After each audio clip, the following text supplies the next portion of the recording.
पहला प्रश्न, ध्यान है एकाकी की उड़ान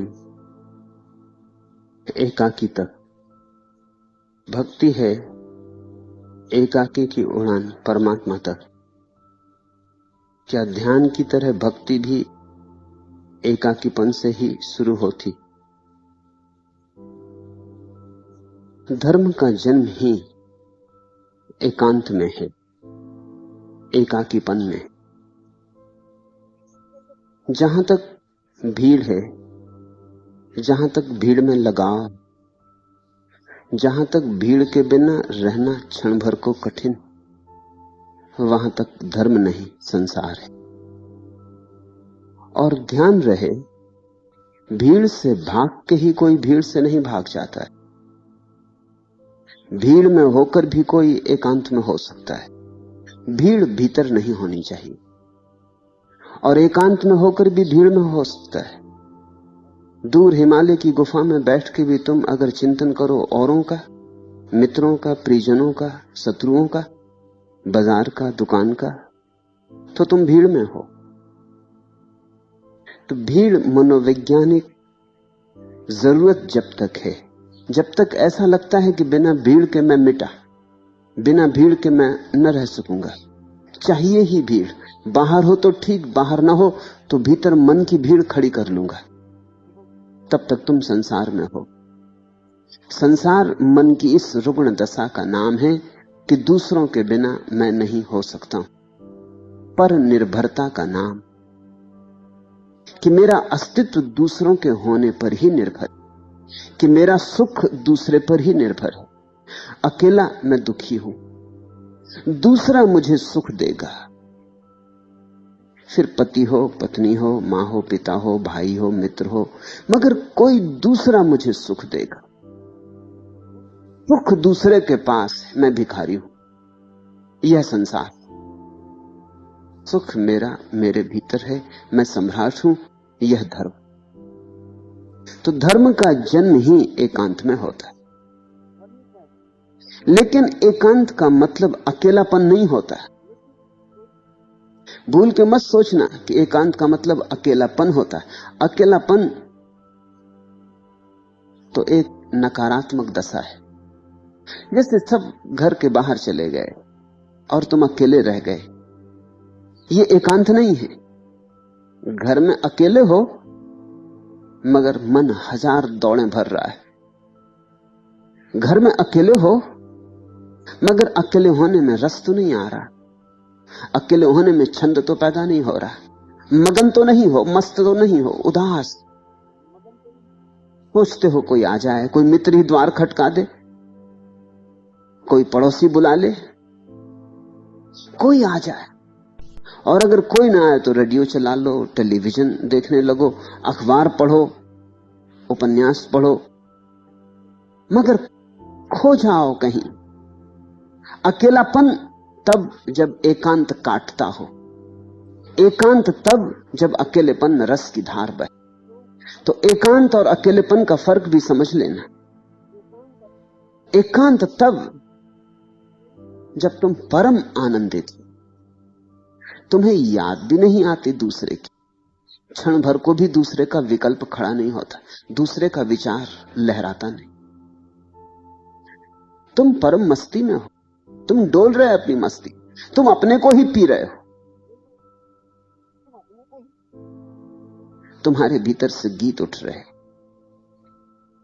तुम्हारे भीतर परम शांति, नकारात्मक नहीं, मरघट की नहीं, ऐसी शांति जहां जीवन के फूल खिलते, ऐसी शांति जहां परमात्मा की सुवास उठती, जीवंत शांति, आह्लादित शांति। इस फर्क को भी ख्याल में लेना। शांति मुर्दा भी होती है। मुर्दा का मतलब होता है उदासी की, निराश, हताश। शांति आह्लादित भी होती है, नाचती हुई भी होती है। और जब नाचती हुई होती तो ही परमात्मा तक ले जाती। जब उदास होती तो तुम पत्थर के ढेले की तरह पड़े रह जाते हो राह के किनारे। तुम्हारे जीवन में गति नहीं होती, गत्यात्मकता नहीं होती, सरित प्रवाह नहीं होता, तुम बहते नहीं। सूखी तलैया हो जाते, और रोज रोज पानी सूखता और मछली रोज रोज तड़फती और दुखी होती और परेशान होती। बहती हुई शांति, कलकल की ध्वनि से भरी हुई शांति। पर धर्म तो शुरू होता ही एकांत में। फिर धर्म चाहे भक्ति का हो और चाहे ध्यान का, चाहे प्रेम का, चाहे ज्ञान का, इससे कुछ फर्क नहीं पड़ता। एकांत दो प्रकार का हो सकता है, क्योंकि मनुष्य जाति दो भागों में बटी। एक जिसको कार्ल गुस्ताव जुंग ने बहिर्मुखी व्यक्ति कहा, एक्सट्रोवर्ट, और एक जिसको अंतर्मुखी व्यक्ति कहा, इंट्रोवर्ट। दुनिया में दो तरह के लोग, एक जिनके लिए आंख खोल के देखना सहज, जो अगर परमात्मा के सौंदर्य को देखना चाहेंगे तो इन वृक्षों की हरियाली में दिखाई पड़ेगा, चांद तारों में दिखाई पड़ेगा, आकाश में मंडराते शुभ्र बादलों में दिखाई पड़ेगा, सूरज की किरणों में, सागर की लहरों में, हिमालय की उतुंग हिमाच्छादित शिखरों में, मनुष्यों की आंखों में, बच्चों की किलकिलाहट में। बहिर्मुखी का अर्थ है उसका परमात्मा खुली आंख से दिखेगा। अंतर्मुखी का अर्थ है उसका परमात्मा बंद आंख से दिखेगा, अपने भीतर। वहां भी रोशनी है, वहां भी कुछ कम चांद तारे नहीं है। कबीर ने कहा, हजार हजार सूरज भीतर भी है, इतने ही चांद तारे जितने बाहर है, इतनी ही हरियाली जितनी बाहर है, इतना ही विराट भीतर भी मौजूद है जितना बाहर है। बाहर और भीतर संतुलित है, समान अनुपात में। भूल के ये मत सोचना कि तुम्हारी छोटी सी देह इसमें इतना विराट कैसे समाएगा, ये विराट तो बहुत बड़ा है, बाहर विराट है, भीतर तो छोटा होगा। भूल के ऐसा मत सोचना, तुमने अभी भीतर जाना नहीं। भीतर भी इतना ही विराट है, भीतर और भीतर और भीतर, उसका भी कोई अंत नहीं। जैसे बाहर चलते जाओ, कभी सीमा ना आएगी विश्व की, ऐसे ही भीतर डूबते जाओ, कभी सीमा नहीं आती अपनी। ये जगत सभी दिशाओं में अनंत है, इसलिए हम परमात्मा को अनंत कहते, असीम कहते, अनादि कहते, सभी दिशाओं में। महावीर ने ठीक शब्द उपयोग किया है। महावीर ने अस्तित्व को अनंतानंत कहा है, अकेले महावीर ने, और सबने अनंत कहा है। लेकिन महावीर ने कहा अनंतता भी अनंत प्रकार की है, एक प्रकार की नहीं, एक ही दिशा में नहीं, एक ही आयाम में नहीं, बहुत आयाम में अनंत है, अनंतानंत। इधर भी अनंत है, उधर भी अनंत है, नीचे की तरफ जाओ तो भी अनंत, ऊपर की तरफ जाओ तो भी अनंत, भीतर जाओ बाहर जाओ, जहां जाओ वहां अनंत। ये अनंतता एकांगी नहीं है, बहु रूपों में, अनंत प्रकार से अनंत है। ये मतलब हुआ अनंतानंत का है। तो तुम्हारे भीतर भी उतना ही विराट बैठा है। अब या तो आंख खोलो और देखो, या आंख बंद करो और देखो। देखना तो दोनों हालत में पड़ेगा, दृष्टा तो बनना ही पड़ेगा,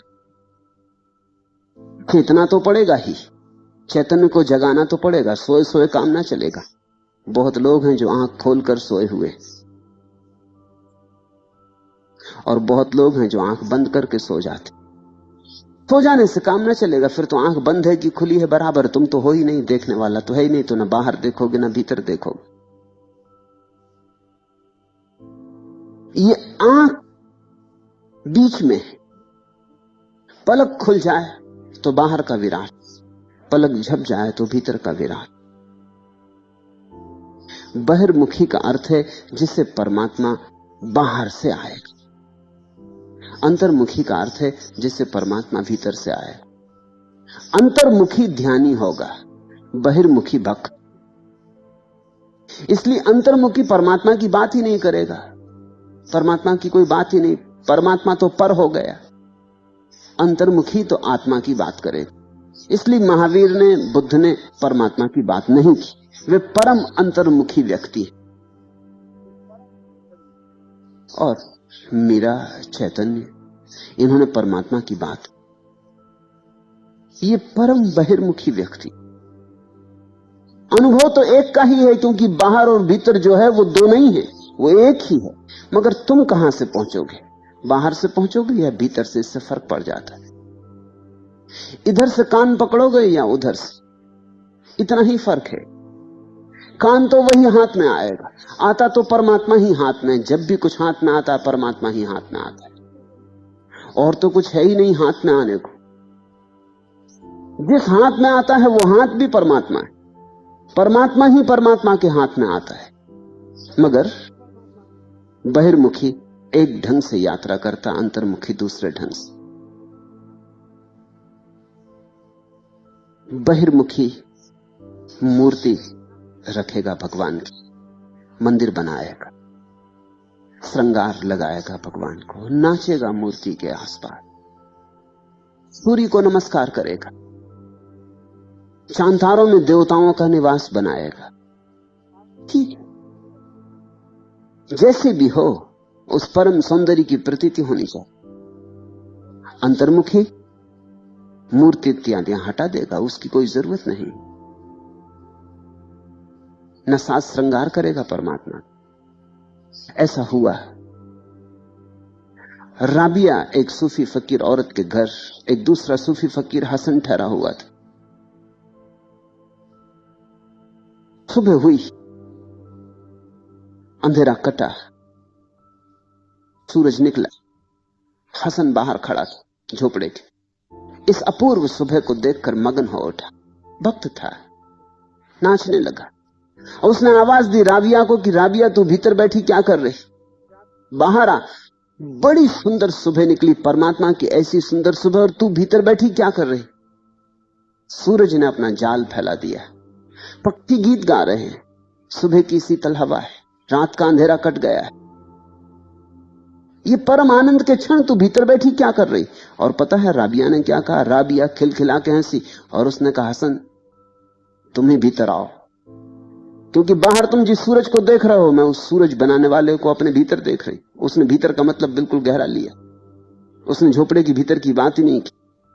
उसने कहा तुम जिसे देख रहे हो बाहर, उसके बनाने वाले को मैं भीतर देख रही हूं। सूरज बाहर सुंदर है क्योंकि उसके हाथ की छाप है, जहां जहां उसका हस्ताक्षर है वहां वहां सौंदर्य है, वहां वहां धन्यता है, वहां वहां प्रसाद। लेकिन मैं उसी को देख रही हूं। तुम ही आंख बंद करो और भीतर आओ। हसन कब तक बाहर घूमते रहो? ये भक्त और ज्ञानी का फर्क है। हसन भक्त है, राबिया ज्ञानी है। अगर तुम मुझसे पूछो तो न तो जो बाहर रस ले रहा है उसे भीतर आने की जरूरत है, न भीतर जो रस ले रहा है उसे बाहर आने की जरूरत है। जो जहां रस ले रहा है उसी रस में डूबते डूबते निमज्जित हो जाए, खो जाए। तो ना तो मैं हसन से कहूंगा भीतर आओ, अगर मैं वहां होता तो हसन से कहता तुम बाहर नाचो, और राबिया से कहता तू भीतर नाच। ना हसन को भीतर बुला और ना हसन तू राबिया को बाहर बुला, क्योंकि राबिया को बाहर दिखाई ना पड़ेगा, अंतर्मुखी है, और हसन को भीतर दिखाई ना पड़ेगा, बहिर्मुखी। और ध्यान रखना, बहिर्मुखी और अंतर्मुखी में मैं कोई मूल्यांकन नहीं कर रहा हूं कि इनमें कौन अच्छा कौन बुरा। कोई अच्छा बुरा नहीं, जहां से प्रभु मिल जाए, प्रभु का मिलना अच्छा। पूछा है तुमने, ध्यान है एकाकी की उड़ान एकाकी तक, भक्ति है एकाकी की उड़ान परमात्मा तक। क्या ध्यान की तरह भक्ति भी एकाकीपन से शुरू होती है? निश्चित ही, दोनों एकाकीपन से ही शुरू होते, दोनों ही भीड़ से मुक्त होकर शुरू होते, लेकिन दोनों का स्वाद थोड़ा भिन्न होता है। प्रथम तो भिन्न होता है, अंततः एक हो जाता। मार्ग शुरू में भिन्न होते हैं। नदी एक, घाट बहुतेरे। घाटों के ढंग अलग अलग है, नदी एक है। अगर घाट पर ध्यान रखोगे तो भेद मालूम पड़ेगा, अगर नदी पर ध्यान करोगे तो भेद मालूम नहीं पड़ेगा। जो जाना जाता है वह तो एक, जिसके द्वारा जाना जाता है वह तो एक, लेकिन जिन विधियों से जाना जाता है वो अनेक। घाट बहुतेरे। भक्त का एकाकीपन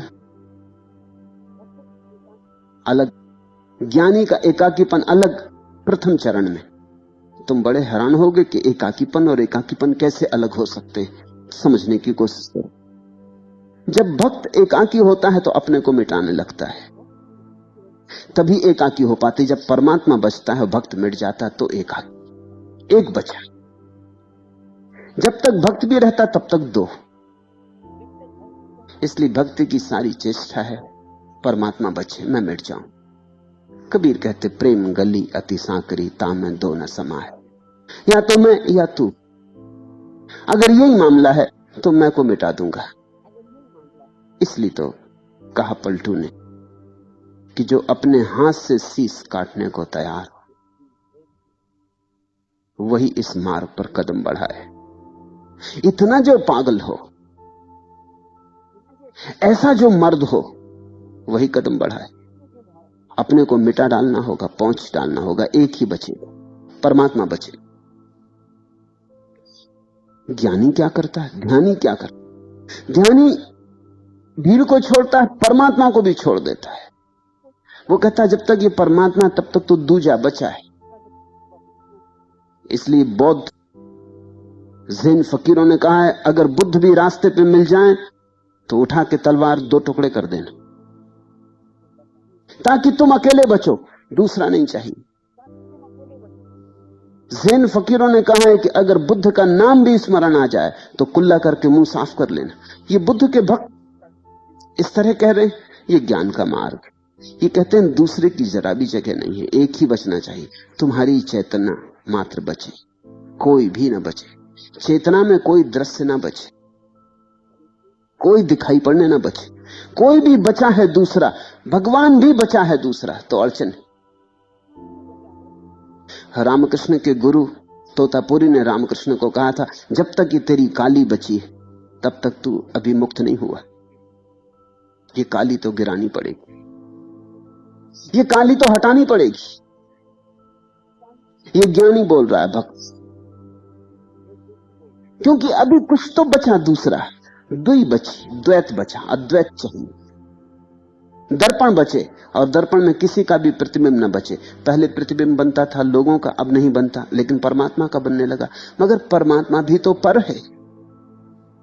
तो ज्ञानी कहता है, पर को बिल्कुल भुला दो, पर को बिल्कुल छोड़ दो, अकेले तुम ही बचो। राम का स्मरण भी ना बचे, राम की प्रतिमा भी ना बचे।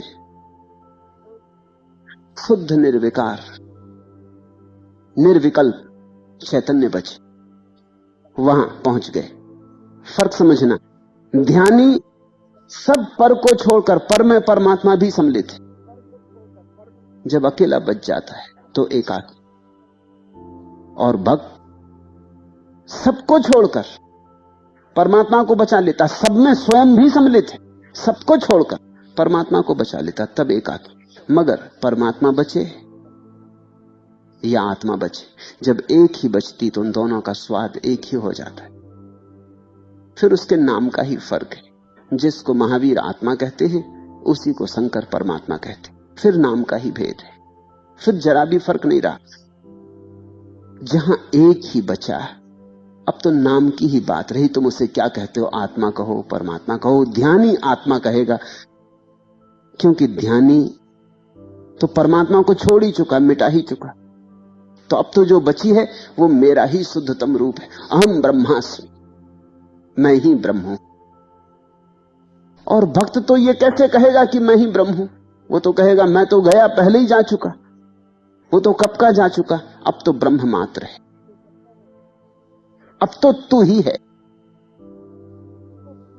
दोनों ही एकाकी से शुरू होते हैं भीड़ को छोड़कर, और दोनों परम एकांत में पूर्ण होते।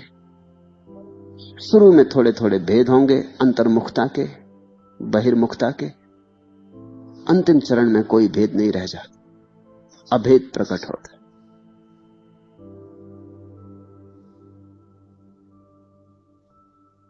दूसरा प्रश्न, पलटूदास जी कहते हैं, लगन मुहूर्त झूठ सब और बिगाड़े काम। और नक्षत्र विज्ञान कहता है कि लगन मुहूर्त से काम बनने की संभावना बढ़ जाती। नक्षत्र विज्ञान सांसारिक मन की ही दौड़ है। ज्योतिषियों के पास कोई आध्यात्मिक पुरुष थोड़ी जाता है, ज्योतिषियों के पास तो संसारी आदमी जाता है। कहता है भूमि पूजा करनी, नया मकान बनाना, तो लगन मुहूर्त, कि नई दुकान खोलनी, तो लगन मुहूर्त, कि नई फिल्म का उद्घाटन करना है, लगन मुहूर्त, कि शादी करनी बेटे, लगन मुहूर्त। संसारी डरा हुआ है कहीं गलत ना हो जाए, और डर का कारण है क्योंकि सभी तो गलत हो रहा है, इसलिए डर भी है कि और गलत ना हो जाए, ऐसी तो फंसे और गलत ना हो जाए। संसारी भयभीत है, भय के कारण सब तरह सुरक्षा करवाने की कोशिश करता है, और जिससे सुरक्षा हो सकती उस एक को भूले हुए। वही तो पलटू कहते कि जिस एक के सहारे सब ठीक हो जाए उसकी तो तू याद ही नहीं करता और सब इंतजाम करता है। लगन मुहूर्त पूछता है, और एक विश्वास, एक श्रद्धा, उस एक को पकड़ लेने से सब सध जाए, लेकिन वो तू नहीं पकड़ता क्योंकि वो महंगा धंधा है। उस एक को पकड़ने में स्वयं को छोड़ना पड़ता, सिर काट के रखना होता, इसलिए वो तो तुम नहीं कर सकते। तुम कहते हो हम दूसरा इंतजाम करेंगे, सिर को भी बचाएंगे और लगन मुहूर्त पूछ लेंगे, सुरक्षा का और इंतजाम कर लेंगे और व्यवस्था कर लेंगे, होशियारी से चलेंगे, गणित से चलेंगे, आंख खोल के चलेंगे, संसार में सुख पाके रहेंगे। ज्योतिषी के पास सांसारिक आदमी जाता है, आध्यात्मिक आदमी को ज्योतिषी के पास जाने की क्या जरूरत? आध्यात्मिक व्यक्ति तो ज्योतिर्मय के पास जाएगा कि ज्योतिषी के पास जाएगा, चांद-तारों को बनाने वाले के पास जाएगा कि चांद-तारों की गति का हिसाब रखने वालों के पास जाएगा। और फिर आध्यात्मिक व्यक्ति को तो हर घड़ी शुभ है, हर पल शुभ है, क्योंकि हर पल का होना परमात्मा में अशुभ तो हो कैसे सकता है? कोई भी मुहूर्त अशुभ तो कैसे हो सकता है? ये समय की धारा उसी के प्राणों से तो प्रवाहित हो रही, ये गंगा उसी से निकली, उसी में बह रही, उसी में जाके पूर्ण होगी। आध्यात्मिक व्यक्ति को तो सारा जगत पवित्र, सब पल छिन्न, सब घड़ी दिन शुभ है। ये तो गैर आध्यात्मिक की झंझटें हैं। वो सोचता है कोई भूल चूक ना हो जाए, ठीक समय में निकलूं, ठीक दिन में निकलूं, ठीक दिशा में निकलूं, मुहूर्त पूछ के निकलूं। किससे डरे हो? तुमने मित्र को अभी पहचाना ही नहीं, वो सब तरफ छिपा है। तुम कैसा इंतजाम कर रहे हो? और तुम्हारे इंतजाम किए कुछ इंतजाम हो पाएगा? कितना तो सोच सोच के आदमी विवाह करता है और पाता क्या है?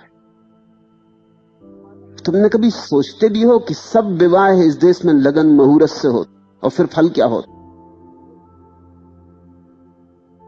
फिल्मों का फल छोड़ दो, जिंदगी का पूछ रहा हूं। फिल्में तो सब शादी हुई, शहनाई बजी और खत्म हो जाती, मन खत्म हो जाती, शहनाई बजते बजते ही फिल्म खत्म हो जाती, क्योंकि उसके आगे फिल्म को ले जाना खतरे से खाली नहीं। सब कहानियां यहां समाप्त हो जाती कि राजकुमारी और राजकुमार का विवाह हो गया और फिर वो सुख से रहने लगे, और उसके बाद फिर कोई सुख से रहता दिखाई पड़ता नहीं। असल में उसके बाद ही दुख शुरू होता, मगर उसकी बात छेड़ना ठीक भी नहीं। इतने लगन मुहूर्त को देख के तुम्हारा विवाह सुख लाता है? इतना लगन मुहूर्त देख के चलते हो? जिंदगी में कभी रस आता है? इतना सब हिसाब बनाने के बाद भी आती तो हाथ में मौत है, जो सब छीन लेती, जो तुम्हें नग्न कर जाती, दीन कर जाती, दरिद्र कर जाती। हाथ में क्या आता है इतने सारे आयोजन, होशियारी के बाद, इतनी चतुराई के बाद? पलटू दास कहते कि अपनी चतुराई पकड़े हुए हो, मगर इस चतुराई का परिणाम क्या है? आखिरी हिसाब में तुम्हारे हाथ क्या लगता है? सिकंदर भी खाली हाथ जाता है। यहां सभी हारते हैं, संसार में हार सुनिश्चित, चाहे शुरू में कोई जीतता मालूम पड़े और हारता मालूम पड़े, अलग अलग, लेकिन आखिर में सिर्फ हार ही हाथ लगती। जीतो हुओं के हाथ भी हार लगती और हारे हुओं को हाथ तो हार लगती ही। यहां जो दरिद्र हैं वो तो दरिद्र रह ही जाते हैं, यहां जो धनी हैं वे भी तो अंततः दरिद्र सिद्ध होते। यहां जिनको कोई नहीं जानता था, जिनका कोई नाम नहीं था, कोई प्रसिद्धि नहीं थी, कोई यश नहीं था, वो तो खो ही जाते। लेकिन जिनको खूब जाना जाता था, बड़ी प्रसिद्धि थी, वो भी तो खो जाते। मिट्टी सबको समा लेती, चिता की लपटों में सभी समाहित हो जाता, रेखा भी नहीं छूट जाती। कितने कितने लोग इस जमीन पर नहीं रह चुके हैं। तुम जहां बैठे हो, वैज्ञानिक कहते हैं एक एक जमीन के इंच पर कम से कम 10-10 आदमियों की लाशें गड़ी। हम सब मरघट में बैठे हैं, जहां भी हो वहां मरघट। पूरी जमीन पर मरघट कई दफे बन चुका, बिगड़ चुका। आज जहां बस्ती है कभी मरघट था, आज जहां मरघट है कभी बस्ती बन जाएगी। कितनी दफे उलट फेर हो चुके हैं। ये जमीन कितनों को लील गई, ये तुम्हें भी लील जाएगी। कितनों का नाम रह गया है, और नाम रह भी जाए तो कोई क्या रहता। जब तुम ही ना रहे तो नाम के रहने से भी क्या हो। लगन मुहूर्त पूछ के पहुंचते कहां हो, इसका भी कभी हिसाब किया कि लगन मुहूर्त ही पूछते रहो। सांसारिक पूछता लगन मुहूर्त। जितना सांसारिक आदमी हो, जितना महत्वाकांक्षी हो, उतना लगन मुहूर्त पूछता है। दिल्ली में तुम पाओगे सब तरह के जोशी अड्डा जमाए बैठे। चुनाव के समय उनकी खूब बनावट थी। सभी राजनेता के अपने अपने जोशी, और वो जोशी उनको कहते हैं कि बस इस मुहूर्त में खड़े हो जाओ, इस मुहूर्त में भर देना फॉर्म चुनाव, इस मुहूर्त में ऐसा करना, ये ताबीज बांध लो, ये गंडा बांध लो, इस बार जीत निश्चित। मेरे एक मित्र हैं, ज्योतिष का धंधा कर, और ये तो सब बेईमानी के धंधों में एक धंधा है।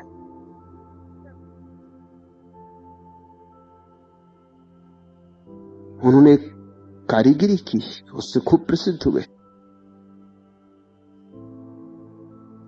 राष्ट्रपति के एक चुनाव में 2 व्यक्ति खड़े थे, दोनों को जाके कहा है कि आपका होना निश्चित है। दोनों को कहा है। दो में से एक तो कोई होगा ही। जो हो गया उसके पास जाके पहुंचे, उसने तो उनके चरण भी छुए और उनको लिखित सर्टिफिकेट भी दिया कि इनका ज्योतिष बड़ा सही है। ये कह के गए थे मुझसे। दोनों को कह आए थे। जो हार गया उसकी तो बात ही खत्म हो गई, अब उसके पास जाने की जरूरत ही नहीं, उसको याद भी नहीं होगी कि कौन आया कौन गया। मगर जो जीत गया उसको याद दिलाने पहुंच गए, उससे सर्टिफिकेट ले आए। जब वो सर्टिफिकेट लाए तो मैंने उनसे पूछा, मुझे पता है कि तुम्हारा ज्योतिष कितना कैसा, मुझे पता है कि ज्योतिष में कितना क्या, तुमने ये घोषणा कैसे की थी? उन्होंने कहा कि आपसे क्या छिपाना। दोनों की घोषणा कराए थे। एक तो जीतेगा ही ना, जो जीतेगा उससे सर्टिफिकेट ले आएंगे। उसका सर्टिफिकेट ले आए, फिर सारे अखबारों में सर्टिफिकेट छपवा दिया, राष्ट्रपति के साथ तस्वीर निकलवा के छपवा दी। तब से उनका धंधा खूब चल निकला। अब तो लोग उनके पास काफी आते, और जब 100 आदमी आते हैं तुम उनसे कहते चले जाओ कि ये होगा वो होगा, उसमें से कुछ को तो होने वाला है, 50 को होने वाला है। जिनको हो जाएगा उनकी भीड़ बढ़ती जाती, जिनको नहीं होता वो दूसरे जोशी खोजते हैं। तुम नहीं जसते, उनको बात खत्म हो गई, वो किसी और के चक्कर में पड़ेंगे। लेकिन तुम्हारे पास जिनको लाभ हो जाता है वो आने लगते, उनकी भीड़ बढ़ने लगती, उनका शोरगुल बढ़ने लगता। फिर जब नया आदमी आता है और वो देखता है कि इतने लोगों को लाभ हो रहा है तो जरूर लाभ होता हो। ये सब मनोवैज्ञानिक धंधे, इनका मौलिक आधार सम्मोहन है। ये सब भ्रांति से चलते हैं, और भ्रांति तब तक चलती जब तक आदमी को यह भ्रम है कि संसार में कुछ पालूंगा। डर तो लगता है कि मिलना मुश्किल है, किसको मिला, लेकिन उपाय कर लूं तो फिर उपाय में कोई कमी ना रह जाए, तो सभी उपाय कर लूं। इसमें अब मुहूर्त भी पूछ ही लूं, कौन जाने। मैंने सुना है एक बड़े वैज्ञानिक के संबंध में कि वो अपने बैठक में, स्वीडन में रहता था, घोड़े का नाल लटकाए हुए था। एक अमेरिकन पत्रकार उसे मिलने गया। उसने कहा कि आश्चर्य, आप इतने बड़े वैज्ञानिक, नोबेल पुरस्कार के विजेता, और आप ये घोड़े का नाल लटकाए हुए। स्वीडन में लोग लटकाते, उससे लाभ होता। घोड़े का नाल लटकाने से लोगों को लाभ होता। अलग अलग धारणाएं लोगों की लाभ की, मगर आप इस अंधविश्वास में पड़े हैं। वो वैज्ञानिक हंसने लगा। उसने कहा कि मैं इसको बिल्कुल नहीं मानता, ये बिल्कुल अंधविश्वास है। तो फिर उसने कहा, जब आप कहते हैं बिल्कुल अंधविश्वास है और नहीं मानते, तो फिर अपनी बैठक में क्यों लटकाए हुए? उन्होंने कहा, जिस आदमी ने ये मुझे दिया, उसने कहा कि मानो या ना मानो, लाभ तो होगा ही। देखते हैं आदमी का लोभ कैसा, मानो या ना मानो, लाभ तो होगा ही। तो मैंने सोचा देख ही ले लटका के। मानता तो मैं नहीं हूं, है तो अंधविश्वास, लेकिन जिसने मुझे दिया है वो कहता मानो या ना मानो, लाभ होगा ही। लाभ की आकांक्षा, तो तुम फंसोगे कहीं ना कहीं। लगन मुहूर्त देख के कहीं ना कहीं फंसोगे। पलटू तो बड़ी गहरी बात कह रहे हैं। पलटू तो कह रहे हैं अध्यात्म के खोजी को क्या लगन मुहूर्त, परमात्मा को पाने के लिए कोई विधि विधान थोड़ी करना पड़ता। सब झूठ है, कहते पलटू। लगन मुहूर्त झूठ सब। परमात्मा में जाना हो तो हर मुहूर्त मुहूर्त है, यही क्षण जा सकते हो। तुम्हारे ऊपर निर्भर है। परमात्मा रोक थोड़ी रहा, वो ये थोड़ी कह रहा है कि ठीक समय पर आना। और जिस क्षण बुद्ध को ज्ञान हुआ वो मुहूर्त शुभ था या नहीं, लेकिन ये पूरी पृथ्वी पर अज्ञानी पड़े रहे और उनमें से तो किसी को ना हुआ। मुहूर्त शुभ था, बुद्ध को हुआ। जिस क्षण मीरा को हुआ मुहूर्त शुभ था, लेकिन और तो किसी को ना हुआ। तुम पर निर्भर है। मुहूर्त तो प्रतिपल शुभ है, तुम जब आंख खोल लोगे तब हो जाए। पलटू दास यह कह रहे हैं, अगर पकड़ना ही हो तो क्या छोटे मोटे जोशियों को पकड़ते हो, उस ज्योतिर्धर को पकड़ो।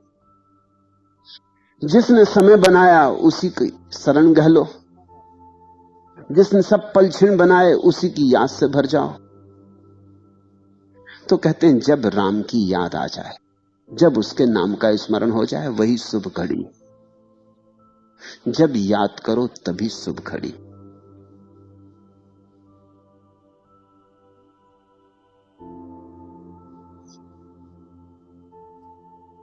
तीसरा प्रश्न, काम पकने पर उसमें रुचि क्षीण होने लगती है, प्रेम पकने पर क्या होता है?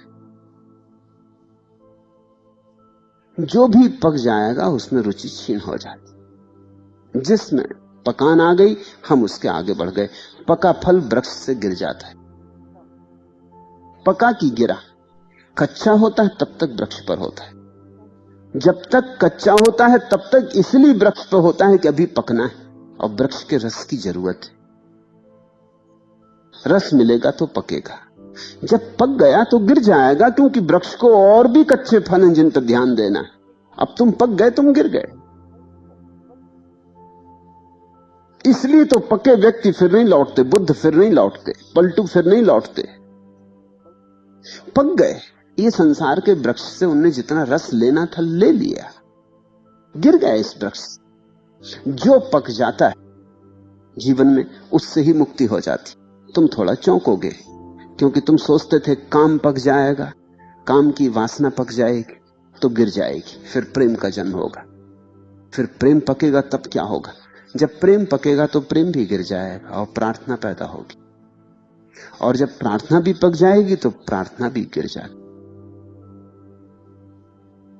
तब शून्य रह जाता है। गिरे हमारा शून्य में, अनहद में विश्राम। तब कुछ भी नहीं बचता। काम गिरा, प्रेम आया। वही ऊर्जा जो काम में लगती थी मुक्त होकर प्रेम बन जाती। फिर प्रेम पका, प्रेम भी गिर गया। फिर वही ऊर्जा जो प्रेम को पकाती थी प्रार्थना बन जाती। फिर एक दिन प्रार्थना भी पक जाती। ऐसा थोड़ी है कि बुद्ध अब भी कहीं किसी लोक में बैठे हुए ध्यान कर रहे हैं और मीरा किसी लोक में बैठी अभी भी नाच रही है। ये तो पागलपन हो जाए। हर चीज पक जाती, हर चीज की पकान का क्षण आ जाता, समाप्त हो जाती। और जहां सब समाप्त हो जाता है उसी को हम परमात्मा कहते हैं। जहां कुछ भी पकने को शेष ना रहा, कुछ भी कच्चा ना रहा, उसी घड़ी को हम परमात्मा की घड़ी कहते हैं। सब पक गया, सबसे मुक्ति हो गई। जो जो कच्चा है उससे बंधन बना रहता। इसलिए तो मैं निरंतर तुमसे कहता हूं, किसी भी वासना को कच्ची मत रखना, पका ही लेना। डरना मत, भयभीत मत होना। अगर धन पाने की आकांक्षा हो तो पा ही ले लेना, बीच में मत लौटाना, मेरी सुन के मत लौटाना। कोई कहता हो धन में कुछ भी नहीं है, उसकी सुन के लौट मत आना। तुम्हें दिखना चाहिए कि कुछ भी नहीं, दूसरे के दिखने से क्या होता है। मैंने पुकारा कि धन में कुछ भी नहीं, और तुम्हें अभी धन में बहुत कुछ दिखाई पड़ रहा था। तुम मेरे मोह में पड़ गए, तुम मेरी बात में पड़ गए, तुम्हें मेरी बात का तर्क समझ में आ गया।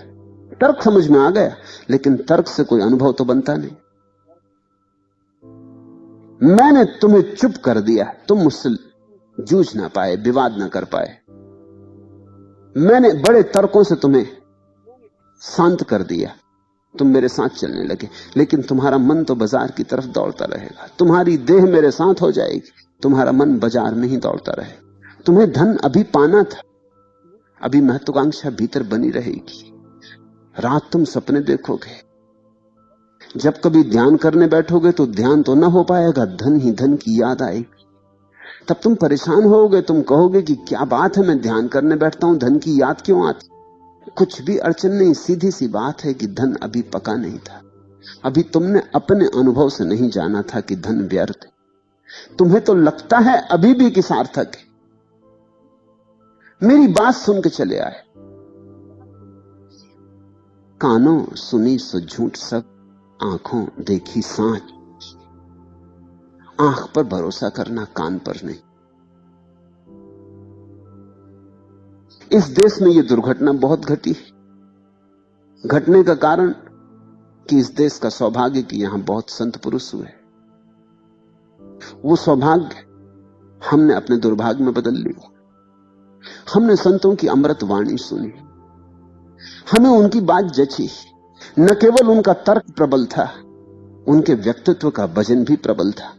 हमने उनके पास यह अनुभव किया कि वो जो कहते हैं ठीक ही कहते होंगे, मगर ठीक ही कहते होंगे, ठीक ही है, ऐसा हमारे अनुभव से गवाही नहीं मिली। उनके व्यक्तित्व की गरिमा ने, उनके ज्योतिर्मय रूप ने, उनकी चिन्मय धारा ने हमें आंदोलित किया, प्रभावित किया। हम पीछे चल पड़े और हमारा मन संसार में भटकता रहा। इससे इस देश में बड़ी दुर्गति हुई। लोग कहने को धार्मिक हैं और भीतर इतने संसारिक जितने की दुनिया में तुम कहीं ना पाओगे। यहां लोग धन को गाली दिए जाते, और धन की जितनी पकड़ इस देश में उतनी दुनिया में कहीं भी नहीं। धन है भी नहीं पकड़ने को, पकड़ ही है, और धन को गाली भी दिए जाते। अक्सर तो ऐसा लगता है कि धन को इसलिए गाली दिए जाते हैं जैसे लोमड़ी ने अंगूरों को खट्टा कहा था। पहुंच नहीं सकी थी, छलांग बहुत मारी थी, मगर अंगूर के गुच्छे दूर थे। एक खरगोश छिपा देखता था। उसने पूछा, मौसी क्या बात, बड़ी थकी मांदी कहां जा रही हो? अंगूर तक पहुंच नहीं सकी क्या? लोमड़ी नाराज हुई। उसने कहा, ना समझ छोकरे, अंगूर खट्टे हैं। आदमी का अहंकार ऐसा कि जिसको न पा सके उसको खट्टा कहने लगता। मगर पाने की वासना तो भीतर चलती रहेगी। लोमड़ी रात में भी सपना देखेगी और उछलेगी अंगूरों को पकड़ने के लिए, और ये कल फिर आएगी जब कोई भी देखता ना होगा, फिर प्रयास करेगी, परसों भी आएगी, और अगर यहां कोई लोग होंगे तो कुछ बहाना करके गुजर जाएगी, लेकिन आएगी बार बार। हजार उपाय करेगी, सीढ़ी लगाने की चेष्टा करेगी, कोई मार्ग खोजेगी, अभ्यास करेगी ऊंची छलांग लगाने, और कहती रहेगी कि अंगूर खट्टे। ऐसे अहंकार को भी बचाएगी। इस देश में ऐसा हो गया। जितनी धन पे पकड़ इस देश में है, दुनिया में किसी देश में नहीं। जिन देशों को तुम भौतिकवादी कहते हो, अमेरिका या ऐसे देश, धन की इतनी पकड़ नहीं। अमरीकी जितनी आसानी से धन छोड़ता है, हिंदुस्तानी छोड़ता ही नहीं, एक पैसा नहीं छोड़ता। इधर मुझे रोज का अनुभव है, यहां पश्चिम से इतने लोग आए, धन तो उनकी कोई पकड़ ही नहीं, कूड़ा करकट है। जैसा संतों ने कहा हाथ का मैल है, वैसा ही अनुभव करते।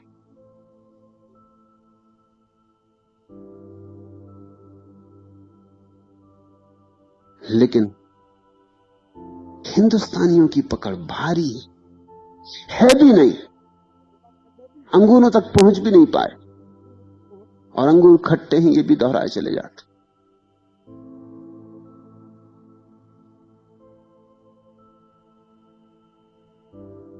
कैसे ये हुआ, ये दुर्घटना कैसे घटी?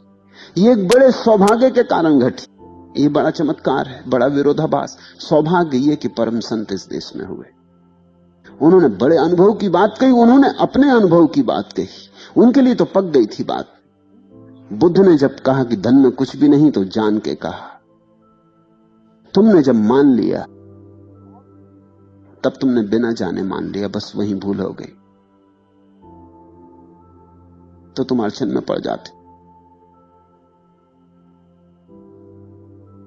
एक मित्र ने पूछा है प्रश्न कि आपने कहा कि कबीर को भोले भाले लोग ही समझ पाए, पंडित वंचित रह गए, और आपको समझने के लिए तो केवल जिनके पास धन है वे ही आ सकते हैं। भोले भाले सीधे साधे गरीब नहीं आ सकते। इसका क्या कारण है? कई बातें समझ लेने जैसी हैं। एक, गरीब होने से कोई भोला भाला और सीधा साधा नहीं होता, इस भूल में मत पड़ो। ये तर्क हमारे मन में बड़ा गहरा है कि कोई गरीब ही है तो भोला भाला है। गरीब होने से कोई भोला भाला हो जाता? गरीब होना पर्याप्त है भोले भाला होने के लिए। जब भी हम भोले भाले शब्द का उपयोग करते हैं, हम उसमें गरीब भी जोड़ देते, जैसे कि गरीब होना कुछ भोले भाले होने का प्रमाण पत्र है। गरीब होने से यह कुछ पता नहीं चलता कि तुम भोले भाले हो, इससे सिर्फ इतना ही पता चलता है कि तुम कुशल नहीं। दौड़ तो तुम्हारी भी है। गरीब भी धन के पीछे उसी तरह दौड़ रहा है जिस तरह अमीर दौड़ रहा है। अमीर सफल हो गया है, गरीब सफल नहीं हुआ। दौड़ में जरा भी फर्क नहीं। तो दुनिया में दो तरह के धनी लोग हैं, धनाढ्य और धनाकांक्षी। गरीब तो यहां कोई है ही नहीं। गरीब तो कभी कोई मुश्किल से होता। जिस दिन बुद्ध ने छोड़ा राजमहल, उस दिन गरीब पैदा हुआ। गरीब का मतलब यह होता है धन व्यर्थ। मगर जिसके पास धन है ही नहीं, वो धन को व्यर्थ कैसे कहेगा? वो अंगूर खट्टे ही कह सकता है। बुद्ध को मैं गरीब कहता हूं। जीसस का बड़ा प्रसिद्ध वचन है, blessed are the poor in spirit. धन है वे जो आत्मा से दरिद्र है। क्या मतलब इसका? कौन की बातें कर रहे हो? महावीर और बुद्ध की बात हो रही, जिन्होंने अनुभव से जान लिया कि धन व्यर्थ। इस व्यर्थता के बोध के कारण धन उनके हाथ से छूट गया। छोड़ा ऐसा भी नहीं कहता, जो व्यर्थ है वो छूट जाता, छोड़ना नहीं पड़ता। त्यागा ऐसा भी नहीं कहता। कूड़े करकट को कोई त्यागता है? तुम रोज कूड़ा करकट साफ करते हो घर में, और कचरे घर में फेंक आते हो, तो तुम कोई जाके अखबार के दफ्तर में खबर थोड़ी करते हो कि आज फिर कूड़ा करकट त्याग दिया, छाप देना खबर। कूड़ा करकट है तो बात खत्म हो गई, त्यागना क्या है? बुद्ध और महावीर गरीब हैं, वही उस अर्थ में गरीब जिस अर्थ में जीसस कह रहे हैं। लेकिन क्या तुम सोचते हो कि जिनको तुम गरीब कहते हो वे इस अर्थ में गरीब हैं? उनकी दौड़ तो उतनी ही है, महत्वाकांक्षा उतनी ही है, सफल नहीं हो रहे। असफलता का नाम भोला भालापन है, अकुशलता है। भोला भालापन क्या है? तुम सोचते हो गांव के आदमी भोले भाले हैं, इस भ्रांति में मत पड़ना। गांव के लोग उतने ही दांव पैंच में लगे जितने दांव पैंच में शहर के लोग लगे। हां, गांव के दांव पैंच अलग हैं, क्योंकि गांव की दुनिया अलग। गांव में आदमी दांव पेंच करता है कि उसके पास एक अच्छी बग्गी हो जाए। फिएट कार की कोशिश नहीं करता। ये बात सच है, क्योंकि फिएट कार गांव की दुनिया में नहीं है। मगर एक अच्छी बग्गी हो जाए और वो भी दिखला दे गांव के मालगुजार को कि तुझसे ज्यादा शानदार घोड़ा मेरे पास है, तुझसे ज्यादा शानदार बग्गी मेरे पास। ये दौड़ उसकी भी है। यही छोटे नगर का आदमी फिएट के लिए कोशिश करता कि देख मेरे पास फिएट है, दिखा दूं गांव को। बंबई का आदमी होता है तो रॉल्स रॉयस की कोशिश करता। मगर ये कोशिश एक ही है। ये अलग अलग तल के लोग हैं, अलग अलग वातावरण के लोग हैं, मगर इनकी दौड़ एक ही है। दौड़ में कुछ फर्क नहीं। सिर्फ गांव का होने से भोला भाला मत कह देना। अक्सर लोग जब भी भोले भाले शब्द का उपयोग करते हैं तो गरीब भी जोड़ देते हैं। गरीब होना सिर्फ इस बात का सबूत है कि तुम दूसरों से कम चालाक हो। बस चालाक नहीं हो इस बात का सबूत नहीं है। तुम दूसरों से कम चालाक हो, तुम्हारी कुशलता कम है। तुम ईमानदार हो इस बात का सबूत नहीं है। बेईमानी में तुम्हारी निपुणता कम है, तुम दीक्षित कम। चाहते तो तुम भी वही हो जो दूसरे कर रहे हैं या पाने की कोशिश में है या पा लिया है, मगर तुम उपाय नहीं खोज पाते हो। गरीब से गरीब आदमी के मन में भी धन की वैसी ही आकांक्षा है, प्रबल आकांक्षा है जैसी धनी आदमी के मन में। कोई फर्क नहीं। हर गरीब कोशिश में लगा है कि धनी हो जाए। तो कहां की दरिद्रता है? कौन सा भोला भालापन है? मेरे देखे कभी कोई धनी तो धन से मुक्त हो सकता है, गरीब धन से कभी मुक्त नहीं हो पाता। इसलिए यह आकस्मिक नहीं है। यह आकस्मिक नहीं है कि जो धन पाके धन की व्यर्थता को देख लिए हैं वे धर्म में उत्सुक हों। यह आकस्मिक नहीं, यह बिल्कुल गणित के अनुसार है। और अगर तुम कभी ऐसा भी पाओ कि कोई गरीब आदमी धर्म में वस्तुतः उत्सुक है तो उसका केवल इतना ही मतलब होता है कि पिछले जन्मों में धन की दौड़ देख चुका, और कुछ मतलब नहीं होता। आज की गरीबी के कारण उत्सुक नहीं हो रहा है, कल की बीती अमीरी के कारण उत्सुक हो रहा है। मैं ये नहीं कह रहा हूं कि कोई गरीब आदमी धार्मिक नहीं हो सकता है पलटू गरीब ही रहे, कबीर गरीब ही रहे, दरिया गरीब ही रहे, लेकिन ये जन्मों जन्मों में जो धन की दौड़ जानी है और धन की व्यर्थता जानी है उसका ही संचित सार है। ये गरीबी से नहीं निकला है अनुभव कि धन व्यर्थ है। कैसे निकलेगा? जिसके पास धन नहीं है, धन व्यर्थ है, ऐसा अनुभव कैसे निकलेगा? धन व्यर्थ है ये जानने के लिए धन का होना जरूरी। मैं ये नहीं कह रहा हूं कि जिनके पास धन है उन सभी को यह अनुभव निकल आएगा, लेकिन जिनको यह अनुभव निकलता है उनके पास तो धन होना चाहिए।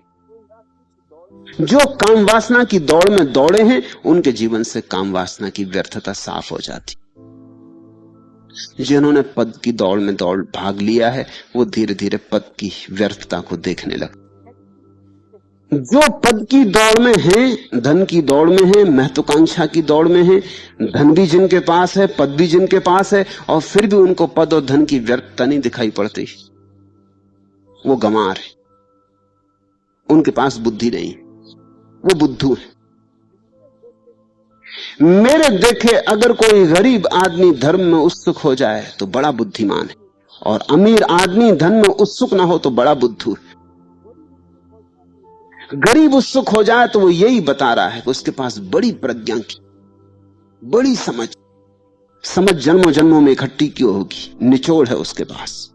गरीब रहते और धर्म में उत्सुक हो गया, इसके लिए बड़ी क्रांतिकारी समझ चाहिए।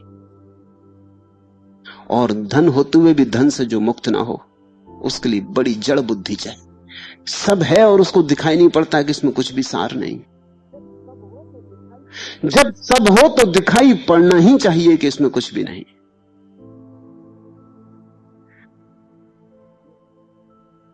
निरंतर सदा ही जब भी कोई देश धनी होता है तब धार्मिक होता है, और जब कोई देश दरिद्र हो जाता है तो उसके पास एक ही धर्म बचता है, उसको कम्युनिज्म कहो, समाजवाद कहो या कुछ और नाम दो। गरीब देश के पास एक ही धर्म बचता है, साम्यवाद। केवल अमीर देश के पास ही धर्म होता है। ये बुद्ध और महावीर के समय इस देश ने ऊंचाई देखी। स्वर्ण शिखर देखे। ये देश सोने की चिड़िया थी, तब इसने धर्म की उड़ान ली। आज ये देश गरीब है। आज इस गरीब देश के पास धर्म की केवल राख रह गई, लाश रह गई।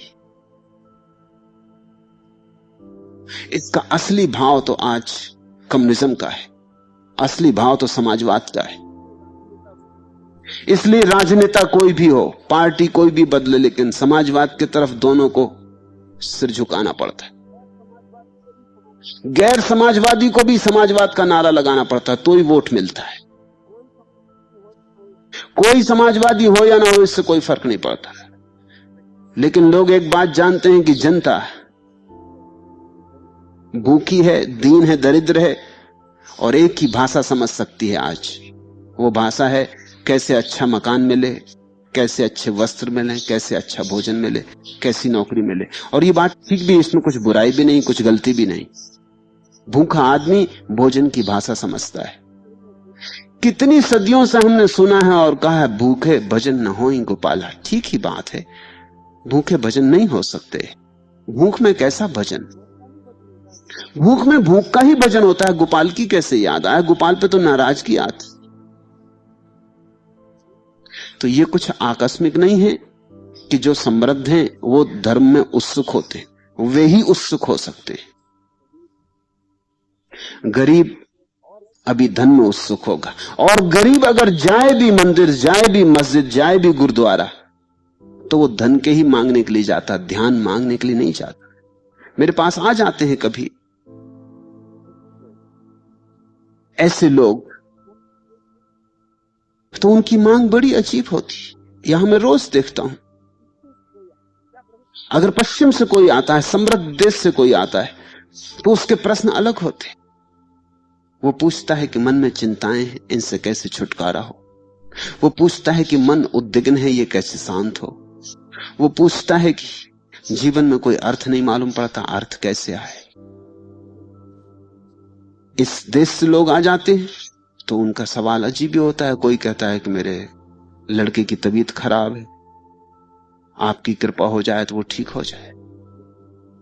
कि मेरे पति की नौकरी छूट गई, आप कुछ आशीर्वाद दो। ये बड़ी दयाजनक स्थिति है। मेरे पास नौकरी के लिए आशीर्वाद मांगने आने का मतलब क्या होता है? और जो मेरे पास नौकरी के लिए आशीर्वाद मांगने आता है, उसकी धर्म में कोई रुचि हो सकती है?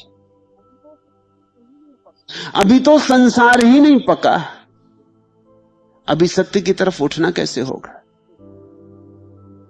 जो जीवन के सब सुखद दुखद अनुभवों से गुजरता है, जो जीवन के सब बुरे भले अनुभवों को झेलता है, और जिसकी प्रज्ञा प्रौढ़ हो जाती, वही व्यक्ति धार्मिक हो पाता। तुमने पूछा है, काम पकने पर उसमें रुचि क्षीण होने लगती है, प्रेम पकने पर क्या होता है? काम यानी शरीर, प्रेम यानी मन, प्रार्थना यानी आत्मा। ये तीन तल हैं। जब काम से थक जाते हो तुम, तो प्रेम का जन्म होता है। जब कामुकता थक जाती,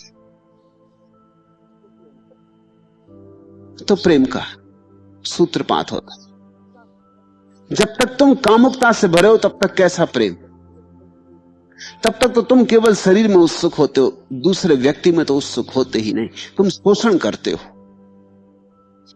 जब काम थक जाता है और अनुभव में आ जाता है कि काम से कुछ मिलने को नहीं, तब दूसरे व्यक्ति के भीतर शरीर नहीं दिखाई पड़ता, दूसरे के भीतर छिपा हुआ व्यक्ति अनुभव में आना शुरू हो।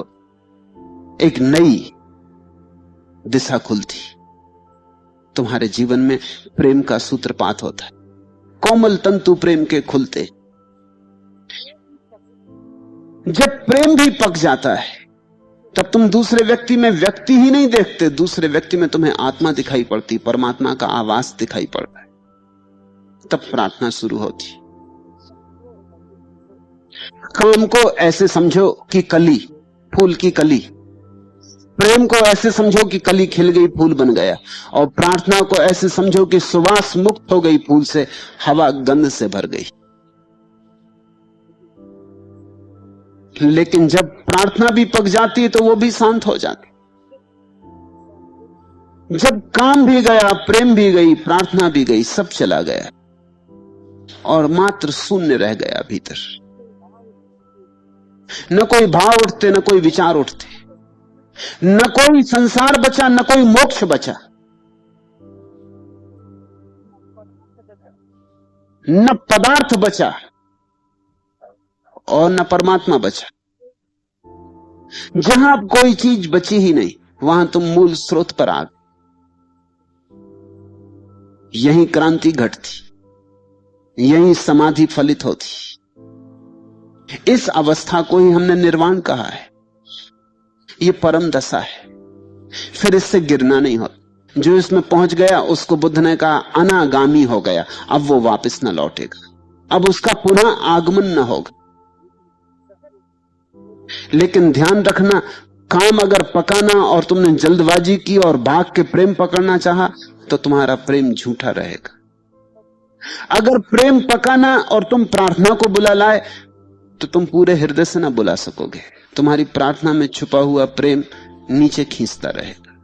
इसलिए हर सीढ़ी पर ठीक से पैर जमाओ और हर सीढ़ी को ठीक से अनुभव कर लो। और जब तक थोड़ा भी रस रहे रुके रहना, जल्दी नहीं, अनंत काल मौजूद है, कोई घबराहट नहीं। जब उस सीढ़ी से पूरी तरह छुटकारा हो जाए, जरा भी राग न रह जाए, जरा भी रस न रह जाए, जरा भी भाव न रह जाए, तब दूसरी सीढ़ी पर कदम रखना। तब तुम्हारे कदमों में एक मजबूती होगी और तुम जहां होगे वहां पूरे पूरे होगे, अधूरे अधूरे नहीं, खंड खंड नहीं। नहीं तो एक पैर एक नाव में और दूसरा पैर दूसरी नाव में, तब बड़ी बेचैनी और बड़ी दुविधा पैदा होती। दो घोड़ों पर सवार कभी मत बन। और यहां ऐसे लोग हैं जो तीन तीन घोड़ों पर साथ सवार है। काम अभी चल ही रहा है, प्रेम का राग भी छेड़ दिया है, प्रेम का राग उठ ही रहा है और प्रार्थना के लिए शांत होने की चेष्टा भी कर रहे हैं, तो कुछ भी नहीं हो पाता। काम के कारण प्रेम नहीं हो पाता, प्रेम के कारण प्रार्थना नहीं हो पाती, प्रार्थना के कारण ठीक से प्रेम भी नहीं हो पाता, प्रेम के कारण ठीक से काम भी नहीं हो पाता। जीवन एक विभूचन, एक विडंबना हो जाती। लोग किम कर्तव्य विमूढ़ होकर खड़े रह जाते, चौराहे पर खड़े हैं और चारों मार्गों पर जाने की चेष्टा कर रहे हैं। एक तरफ हाथ बढ़ा दिया, एक तरफ पैर बढ़ा दिया, एक तरफ सिर लगा दिया, तो तुम विक्षिप्त हो जाओगे।